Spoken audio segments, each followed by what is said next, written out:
David Ross pushed his cleaning cart down the empty corridor, listening to the quiet hum of the recycling systems. His shift on Harmony Gate Station always started at midnight, when most residents were sleeping. He preferred it that way.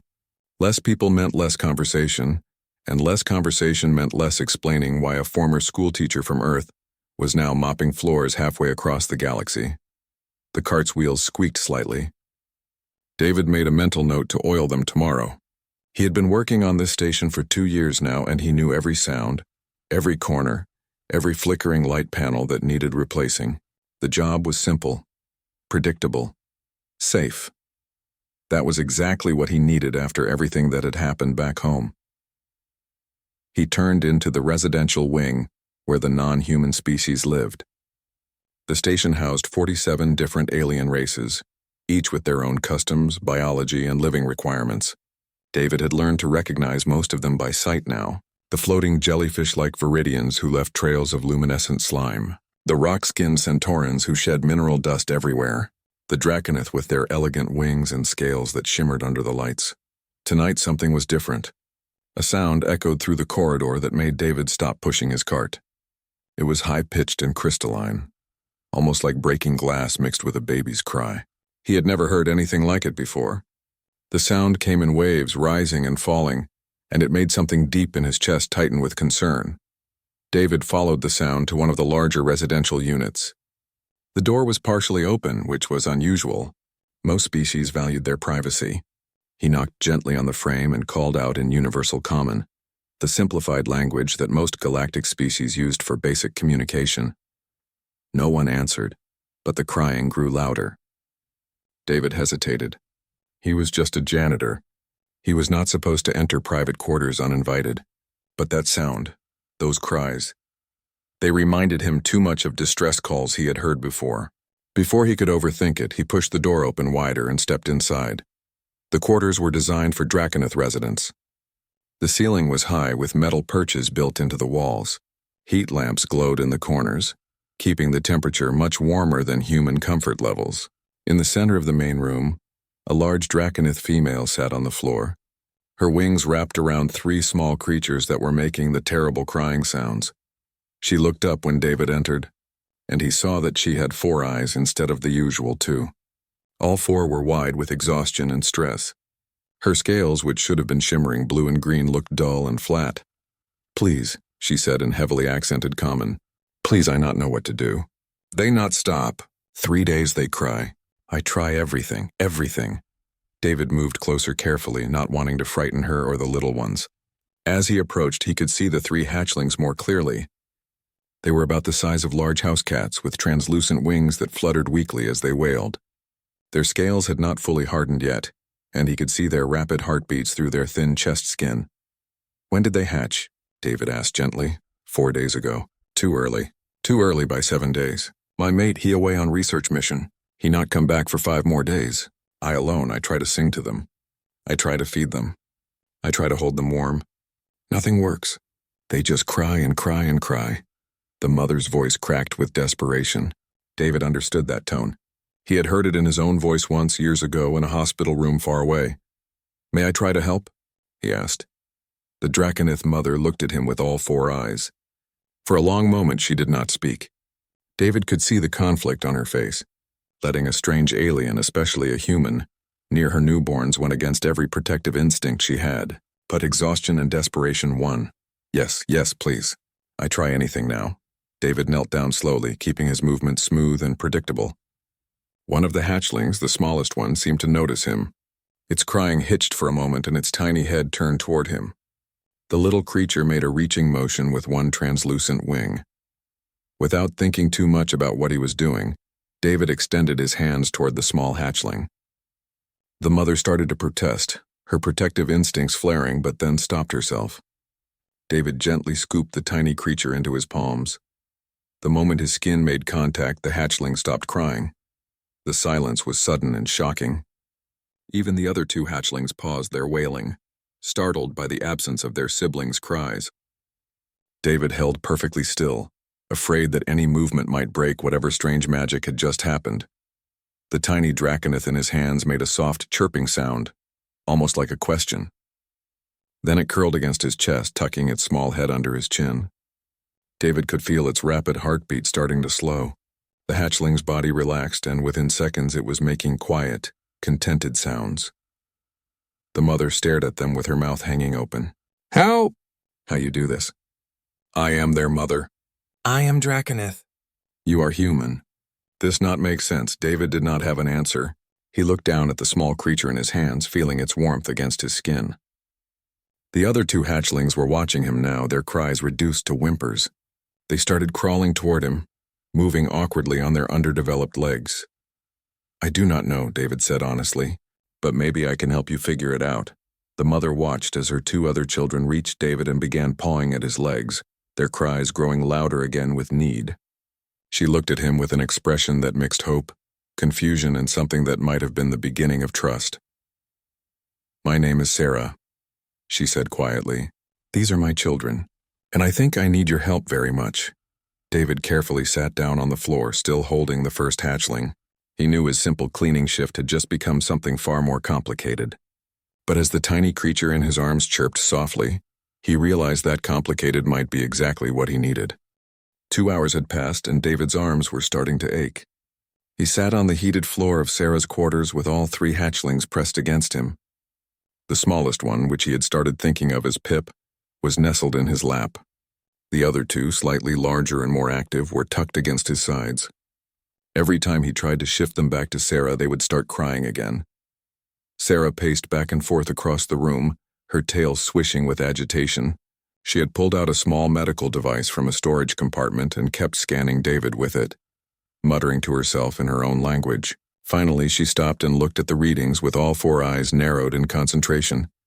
Your body temperature, she said slowly. It is 48.3 degrees. This is warmer than Draconith adult body temperature by 2.7 degrees. David nodded, not sure where she was going with this. And your heart, Sarah continued, pointing the scanner at his chest. It beats at 72 beats per minute. Very specific rhythm. You see this pattern? She turned the scanner screen toward him. David saw a wave pattern he did not fully understand. This matches the geological vibrations in deep hatching chambers on my homeworld. The places where eggs are kept underground. So they think I am a hatching chamber? David asked. Sarah made a clicking sound that might have been a laugh or might have been frustration. No, but your body is giving them signals their instincts recognize. Signals that say safe, warm, protected. For premature hatchlings like mine, these signals are everything. Without them, they panic. With them, they can rest and grow stronger. One of the hatchlings, the one pressed against David's right side, made a squeaking sound and flexed its tiny claws against his shirt. David looked down at it. The creature's eyes were closed now, its breathing deep and even. What happens to premature hatchlings normally? David asked quietly. Sarah stopped pacing. Her wings drooped slightly. Most do not survive. They are too weak. They cannot bond with parents. They cannot regulate their body functions. They cry until they exhaust themselves and then they fade away. It is why we have so many rituals and protections around hatching time. It is why my mate should have been here. Why family groups always gather for births. These 3 hatched while I was alone. While systems failed in the climate control of my quarters. Everything went wrong. David heard the guilt in her voice. He knew that feeling too. The feeling of having failed to protect someone who depended on you. You did not do anything wrong, he said firmly. Sometimes things just happen. What matters is what we do now. Before Sarah could respond, the door chime sounded. She stiffened, her head snapping toward the entrance. I told no one about this problem. Who would come at this hour? The door opened before she could answer it, and 3 figures entered. The first was a human woman in a military uniform with commander insignia on her shoulders. The second was an older human man in medical whites. The third was a being made of interconnected crystal formations that glowed with soft purple light. Sarah, the commander said crisply, we received 3 separate noise complaints about your quarters over the past 4 days. When you did not respond to our messages, we became concerned. We are here to... She stopped mid-sentence, staring at David and the hatchlings. The human doctor, whose name badge read Dr. Wen, moved forward immediately. Extraordinary, he breathed. Commander Bell, are you seeing this? Commander Bell, a woman in her 50s with short gray hair and sharp eyes, nodded slowly. I am seeing a janitor in residential quarters holding Draconith young. Someone want to explain? Sarah stepped forward, positioning herself slightly between David and the newcomers. Her protective instincts were clearly activated. This human, he is helping my hatchlings. They were premature. They could not calm. He calmed them. I give him permission to be here. The crystal being drifted closer, its internal lights pulsing. When it spoke, its voice sounded like wind chimes. I am Healer Mortu. I specialize in care of young ones across many species. May I examine the hatchlings? David looked at Sarah, who hesitated, then nodded. Mortu floated near David and extended several crystal tendrils. They did not touch the hatchlings, but hovered near them, glowing brighter and then dimmer in what seemed like a pattern. After a moment, Mortu pulled back. The young ones are healthy. Their vital signs are strong. Their neural development is progressing normally. This is remarkable for premature births. Sarah, you should be pleased. I am pleased, Sarah said. But it is not my doing. It is his. She pointed at David. Dr. Wen pulled out his own medical scanner and approached.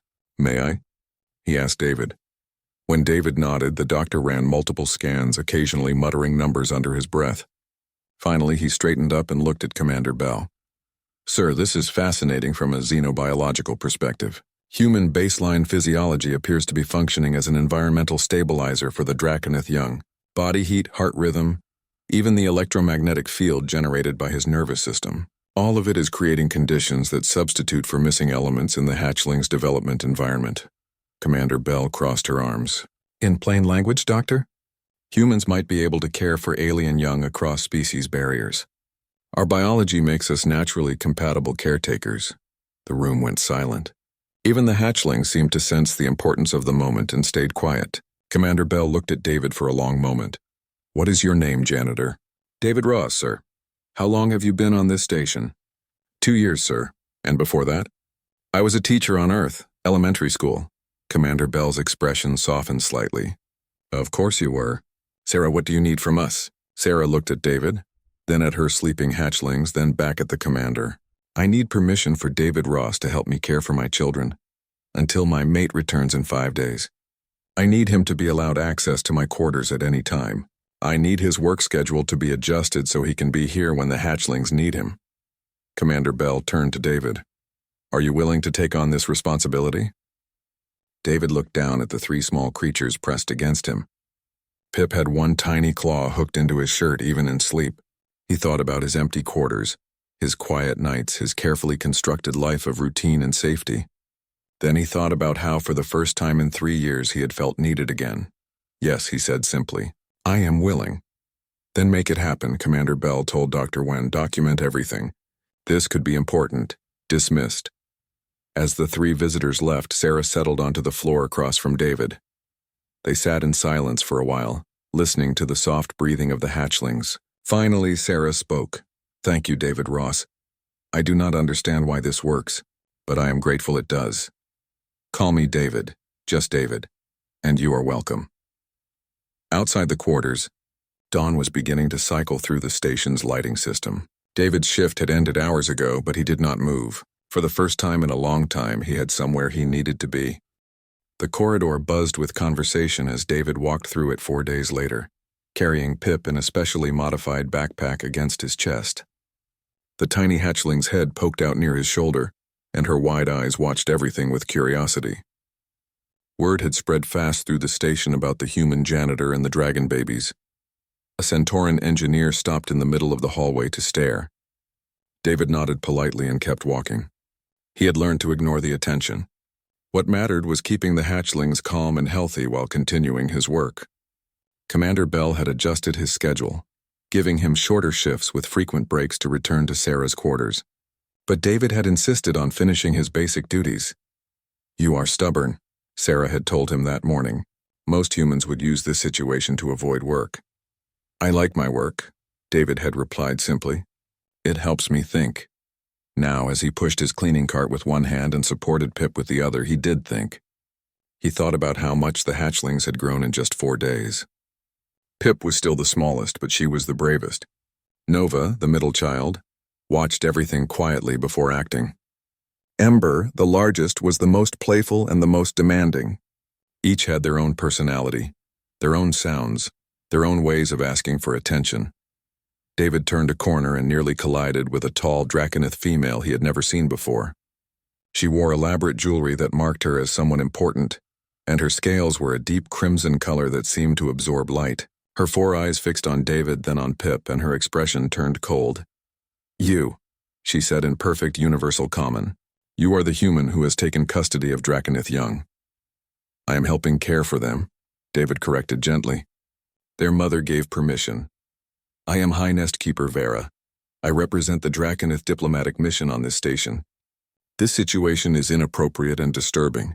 No non-Draconith has ever been permitted to handle our hatchlings. You have no training, no cultural understanding, no right to this position." Pip made a small chirping sound and pressed closer to David's chest. He could feel her heartbeat speeding up. He placed his hand gently over her back and she quieted. "With respect," David said carefully. "Sarah asked for my help because her children were in distress. I'm not trying to replace their parents. I am just trying to help them survive until they are strong enough." Vera's scales seemed to darken. "This is exactly the problem with allowing humans into spaces they do not belong. You think your intentions justify breaking our oldest traditions. These hatchlings should be in the care of Draconith surrogates if their mother cannot manage alone." The hatchlings tried that. Sarah's voice came from behind Vera. David looked past the diplomat and saw Sarah approaching with Nova and Ember walking carefully beside her. 2 surrogates came yesterday. Both were experienced. Both were trained. My children screamed until they vomited. David returned and they calmed within seconds. "You want to tell me I should ignore what works because of tradition?" Vara turned to face Sarah, her wings spreading slightly in what David recognized as an aggressive display. "You shame yourself and your family line. When your mate returns, he will be horrified." "My mate sent me a message this morning," Sarah said calmly. "He has seen the medical reports and the video recordings. He thanks David and has asked to meet him when he arrives tomorrow. Perhaps you should ask him about shame." Other station residents had begun to gather, drawn by the confrontation. David saw humans, Viridians, Centaurans, and several species he did not recognize. They watched silently, and David felt uncomfortable being the center of such attention. "This is not over," Vara said. "I am filing a formal complaint with the Interspecies Council. This situation violates cultural protocols and sets a dangerous precedent." She swept past David, deliberately not looking at him or the hatchlings. As she disappeared around the corner, the crowd slowly dispersed. Sarah came to stand beside David, and Nova and Ember immediately tried to climb up his legs. "I am sorry," Sarah said quietly. "Vara is old-fashioned. She believes in the old ways, the pure ways. She does not like that the galaxy is changing." David carefully crouched down so Nova and Ember could reach him. They both pressed against his sides, making happy chirping sounds. "Do you think she can actually cause problems?" "Yes," Sarah admitted.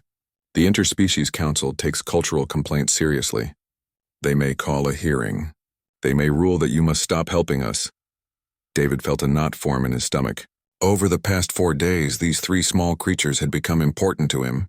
The idea of not being allowed to care for them felt wrong in a way he could not fully explain. "Then we should prepare for that," he said.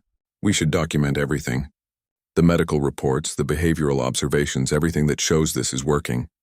Sarah nodded, but her expression remained worried. They walked back to her quarters together, the 3 hatchlings staying close to David. Once inside, David sat on the heated floor and let the young ones settle around him. Sarah brought them their midday meal, a paste made from processed nutrients that smelled vaguely like overripe fruit. Feeding time was always complicated. The hatchlings were still learning to eat solid food and frequently made messes. David had learned to move slowly and patiently, letting each one eat at their own pace. Pip finished first, as always, then tried to steal from Nova's bowl. Nova squeaked in protest. "No stealing," David said gently, moving Pip back. "You had yours." Pip made a grumbling sound but obeyed. Sarah watched this interaction with her head tilted. "You are good with them," she observed. "You set boundaries, but with kindness. Many parents struggle with this balance." "I had practice," David said without thinking. Then he went quiet, realizing what he had revealed. Sarah did not push, but her eyes showed understanding. After a moment, she spoke softly. "I lost my first clutch to a disease outbreak. 5 eggs, all lost before hatching. It was 7 years ago, but I still think of them every day. When these three hatched early and started crying, I thought I would lose them too. I thought it was punishment for something I had done wrong. David looked at her, seeing the pain in her expression. It was not punishment. Bad things just happen sometimes. What matters is what we do after. Yes, Sarah agreed. What we do after. They sat in comfortable silence while the hatchlings finished eating. Ember immediately fell asleep with his head on David's knee. Nova and Pip played with a small glowing ball, batting it back and forth between them.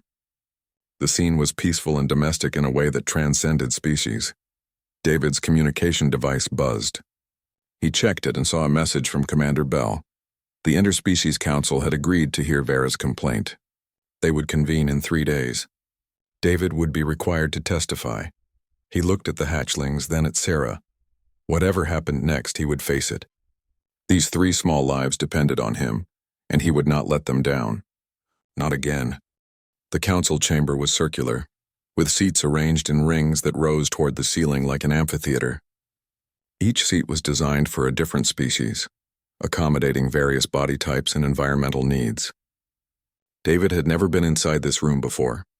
He stood in the center, feeling very small, still wearing his janitor uniform because he did not own anything else. Sarah stood beside him, her wings held close to her body in a posture that David had learned meant stress. Behind them, in specially designed carriers, the 3 hatchlings waited. Commander Bell had insisted they be present as evidence, though David worried about keeping them calm during what might be a long session. The council members took their seats.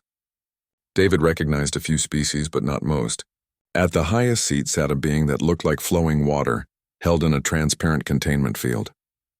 Commander Bell had explained that this was the council mediator, a Liquidian named Flow-Through Stones, who was considered one of the fairest judges in this sector. High Nest Keeper Vera stood on the opposite side of the circle from David, looking confident and composed. When the mediator spoke, its voice sounded like a bubbling stream. This council has been called to address a cultural complaint filed by High Nest Keeper Vara of the Draconith delegation. She claims that human David Ross has violated Draconith cultural protocols by participating in the care of Draconith hatchlings without proper authorization or training. High Nest Keeper Vara, present your case. Vara moved to the center circle, her scales gleaming under the chamber lights. Thank you, mediator. My complaint is simple. The Draconith people have sacred traditions surrounding the care of our young. For thousands of years, only Draconith have been permitted to handle hatchlings during their vulnerable first months. This human has inserted himself into a family unit where he does not belong. He has no understanding of our customs, our songs, our bonding rituals. Every day he spends with these hatchlings is a day they are being culturally contaminated. She turned to look directly at David. I do not question his intentions. I question his right to be there. If Sarah could not care for her young alone, there were proper channels. There were Draconith surrogates available. There were options that would have preserved the cultural integrity of these hatchlings. Instead, she chose convenience over tradition. Vera returned to her position. The mediator's water body rippled thoughtfully before speaking again. Dr. Wen, you have examined the situation from a medical perspective. What are your findings? The human doctor stood and moved to the center. He pulled up holographic displays that showed medical data. The 3 hatchlings in question were born 7 days premature. Normally, premature Draconith young have a survival rate of approximately 30%. These 3 are not only surviving but thriving. Their neurological development is exceeding normal parameters. Their physical growth is on track.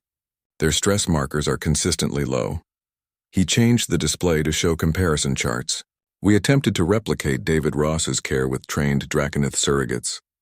The hatchlings' stress markers increased by 200%. They refused food.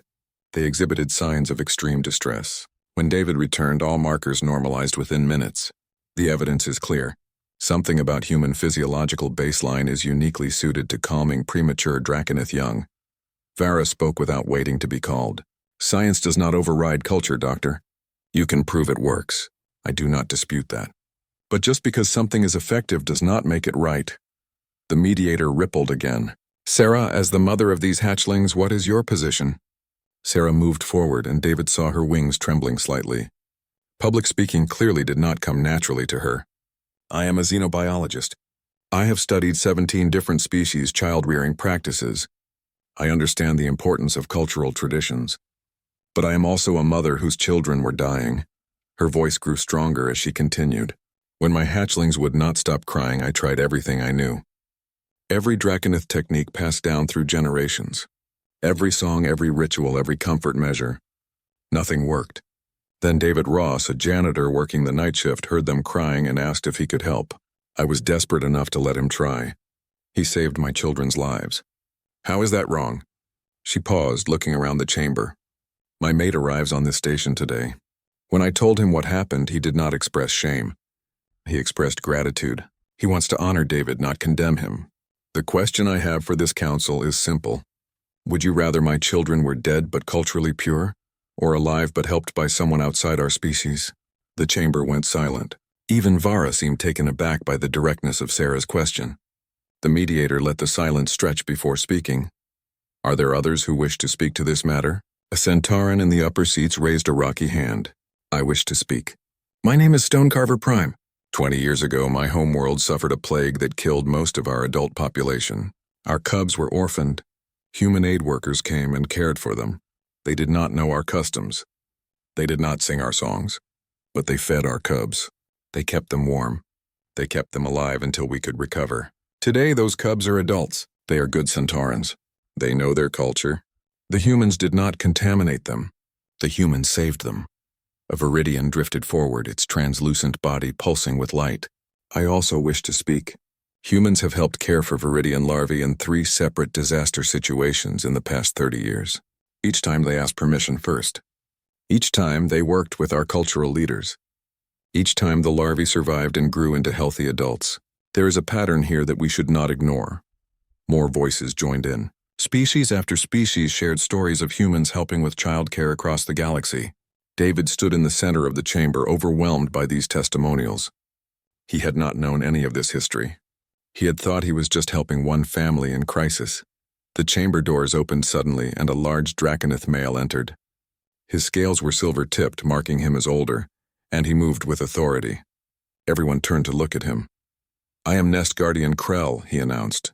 I am mate to Sarah and father to the 3 hatchlings you discuss.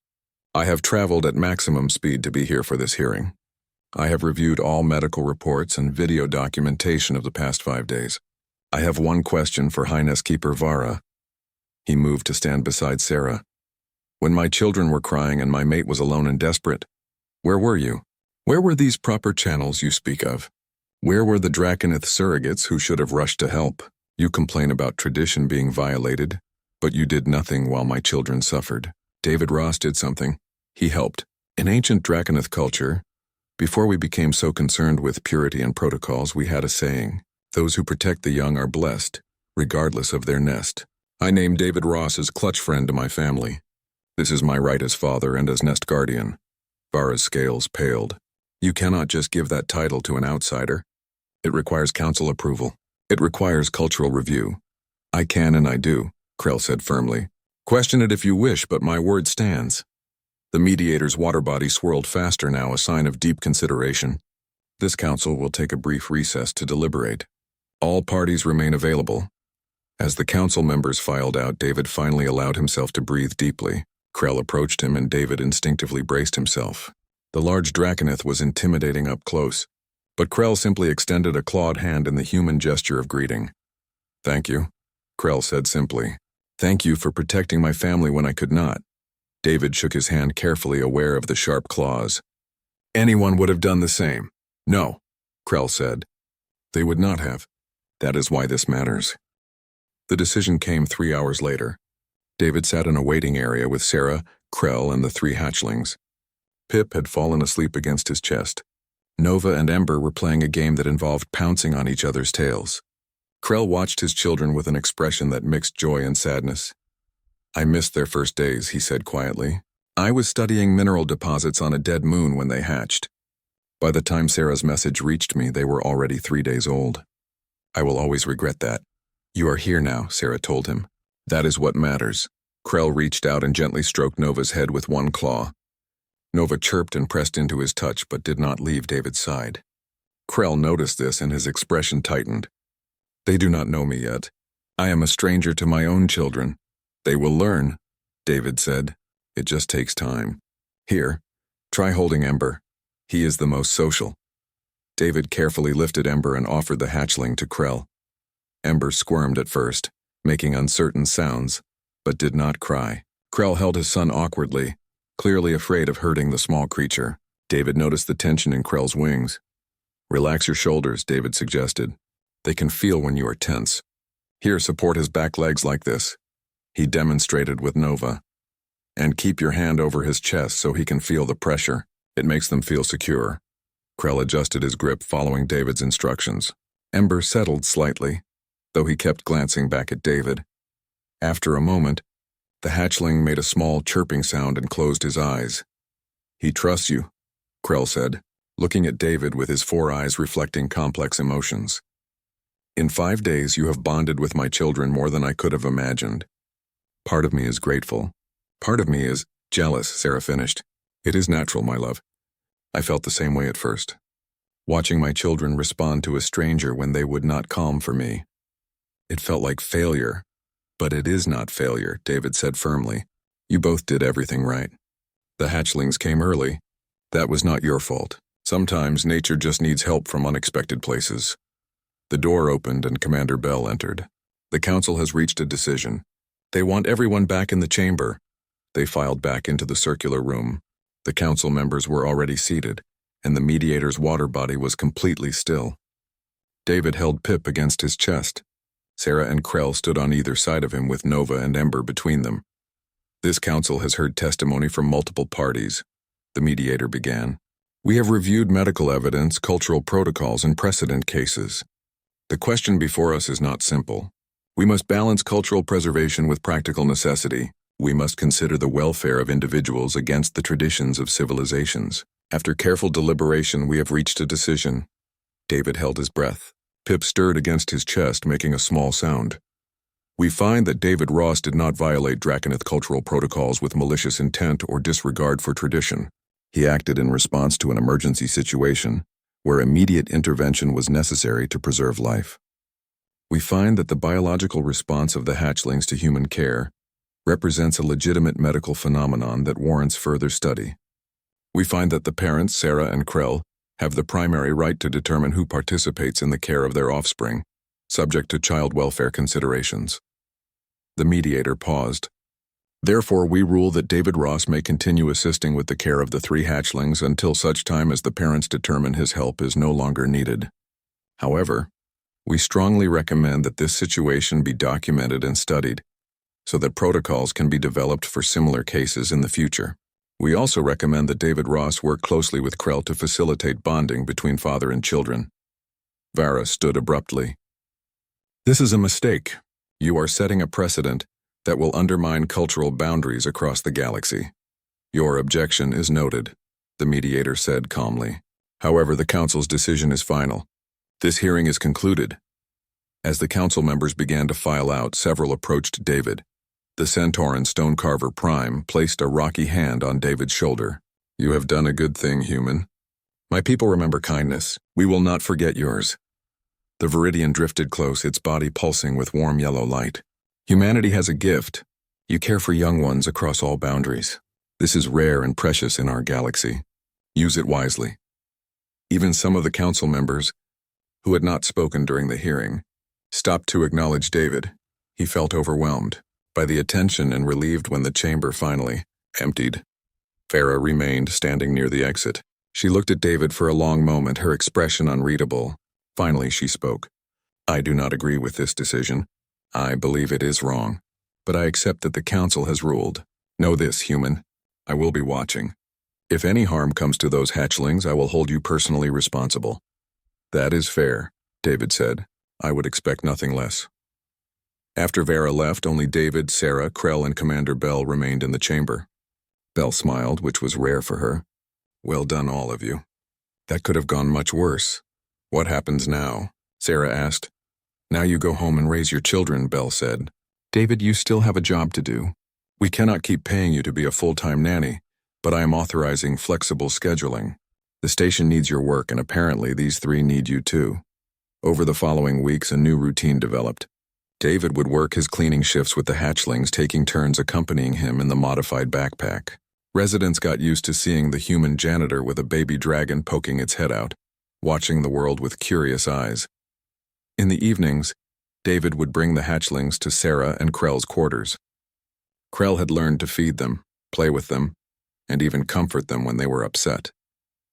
The bond between father and children grew stronger each day, though the hatchlings still sought David when they were frightened or hurt. One evening, David arrived to find Krell sitting on the floor with all 3 hatchlings piled on him. They were sleeping peacefully, their small bodies rising and falling with breath. Krell looked up at David with an expression of pure joy. "I did it," Krell said quietly, careful not to wake them. "For the first time, they fell asleep with me instead of crying for you." David felt a mix of happiness and unexpected sadness. This was what he had been working toward, but it also meant he was becoming less necessary. Sarah noticed his expression and understood. "You will always be part of their lives, David," she said. "What we have built here is not temporary. You are family now. That does not end just because they can sleep without you." The words meant more to David than he could express. He sat down beside Krell, and together they watched the hatchlings sleep. Outside the quarters, the station hummed with activity. Hundreds of species living and working together. And in one small family unit, they had proven that sometimes the strongest bonds are the ones that cross every boundary.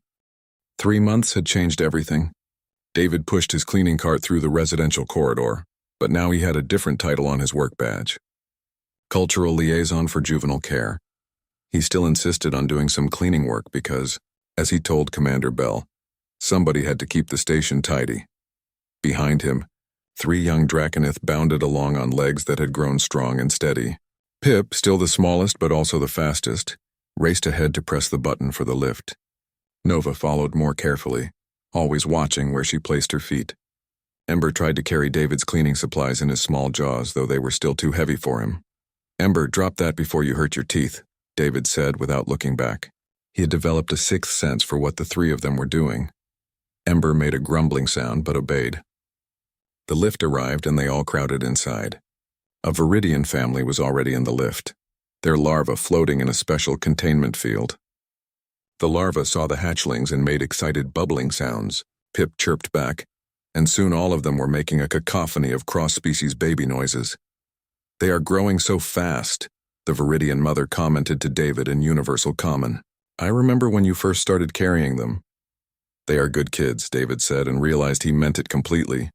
Somewhere along the way, he had stopped thinking of them as alien creatures he was helping, and started thinking of them as simply children who needed him.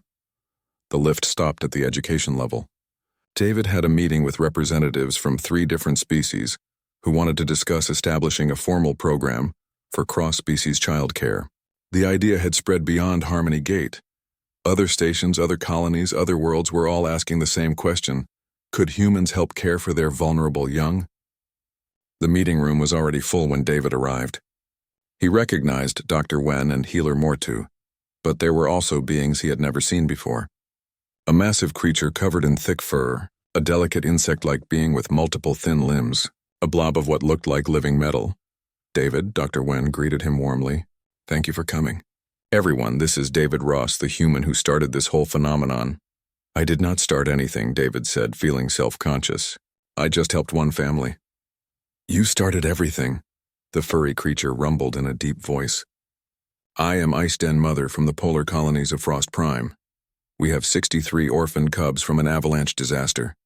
We heard about you. We want to know if humans can help us too." The insect being clicked its mandibles. "I am Hive Singer 7. Our colony suffered a chemical spill that killed many adult caretakers. We have larvae that need constant attention. Can your species provide caregivers?" One by one, the representatives shared their stories.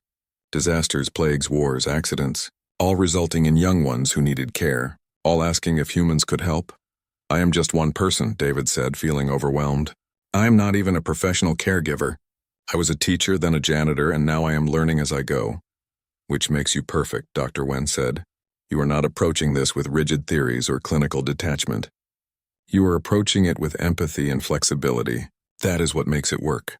The meeting lasted for 3 hours. They discussed practical matters like training programs, cultural sensitivity protocols, and how to screen volunteers. They discussed scientific questions about why humans seemed naturally suited for this role.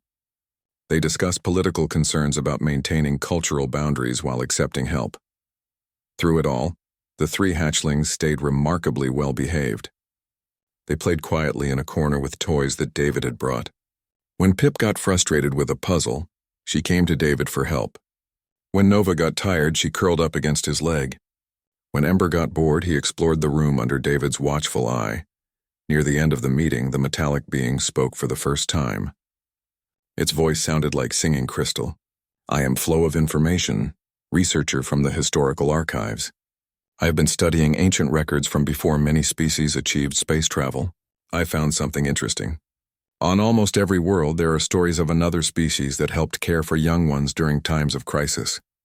Different species, different worlds, but the same pattern. Protectors who came in need and asked nothing in return. The being projected a hologram showing images from different worlds. Cave paintings, ancient texts, digital records, all showing the same theme. Beings caring for young ones across species lines. What does it mean? David asked. It means this is not new, Flow of Information replied. It means the galaxy has always needed this. Humans are simply the current iteration of an ancient role. You are the caregivers, the protectors, the ones who step forward when children need help, regardless of whose children they are. The meeting ended with plans to establish a volunteer program on Earth. Humans who wanted to help care for alien young could receive training and be matched with families or communities in need. David was asked to help develop the training program. I do not know if I am qualified, he said to Dr. Wen afterward. You are the most qualified person in the galaxy, the doctor replied. You proved it works. Now help us teach others. That evening, David returned to Sarah and Krell's quarters for dinner. It had become a nightly ritual. Sarah had learned to cook several human dishes, though they always tasted slightly odd due to the different ingredients available on the station. Krell shared stories from his research, translating the complex parts for David. The hatchlings ate with remarkable table manners now. Though Ember still sometimes tried to steal food from his sister's plates, they were speaking in simple sentences, mixing Draconith words with universal common and even some Earth words that David had taught them. After dinner, the family moved to the common area. The hatchlings wanted to show David a new game they had invented. It involved a lot of running, jumping, and very little rule structure. David played along, letting them tackle him and climb on him while Sarah and Krell watched with amused expressions. You know they start school next month, Sarah said during a break in the chaos. Regular Draconith school with other children their age. I know, David said. They are ready for it. Will you be ready? Krell asked. They will not need you as much once they have teachers and friends. David watched as Pip tried to explain the game rules to Nova, who clearly was not listening. Ember had already gotten distracted by a shiny panel on the wall. These three loud, messy, wonderful children had given him a purpose he had thought he lost forever. I will be fine, David said. There will be other children who need help. Other families. That is what the volunteer program is for. But these three are special, Sarah said softly. They will always be your first. Yes, David agreed. They will always be special. Pip suddenly launched herself at David, landing in his lap. David, you stay forever, yes? You not leave like other adults leave? David felt his throat tighten. He thought about his daughter gone too soon. He thought about all the years he had spent running from that pain. He thought about how these three unexpected children had somehow helped him heal. I am not going anywhere. Pip, I promise. Good, Pip declared, then bounced away to rejoin the game. Later, after the hatchlings had been put to bed, David prepared to leave. Sarah walked him to the door. The High Council on our homeworld has made a decision, she said. They want to grant you honorary Draconith citizenship. They want to officially recognize you as Clutch Friend not just to our family, but to the entire species. It is unprecedented. What does that mean exactly? It means any Draconith child in the galaxy can seek your protection. It means you are considered family by every Draconith alive. It means you changed our entire culture just by being kind. David did not know what to say to that. He just nodded and turned to leave. But Sarah stopped him with a gentle claw on his arm. David, I know you lost someone. You never talk about it, but I can see it in your eyes sometimes. I just want you to know that whoever you lost, they would be proud of you. You took your pain and turned it into love for others. That is the hardest thing anyone can do. David felt tears threatening and blinked them back. Thank you, Sarah. That means a lot. He walked back through the quiet corridors to his own small quarters. Tomorrow he would start training the first group of human volunteers. Next week, representatives from 5 different worlds would arrive to discuss expanding the program. In a month, the Hatchlings would start school. The galaxy was changing. Humans were finding their place not as warriors or conquerors, but as protectors of the vulnerable, as caregivers who could bridge species and cultures, as people who, when they heard a child crying, would always stop to help. David sat on his bed and pulled up a photo on his datapad. His daughter smiling in the sunshine years ago on Earth. She had been 7 in this picture. She would have been 10 now. "I think you would have liked them, sweetheart," he said quietly to the image. "They are trouble just like you were. I miss you. I will always miss you, but I think I am going to be okay now." He put the datapad away and lay down. Tomorrow would be busy. There was so much to do. So many children who needed help. So much possibility ahead. For the first time in 3 years, David Ross fell asleep with a smile on his face.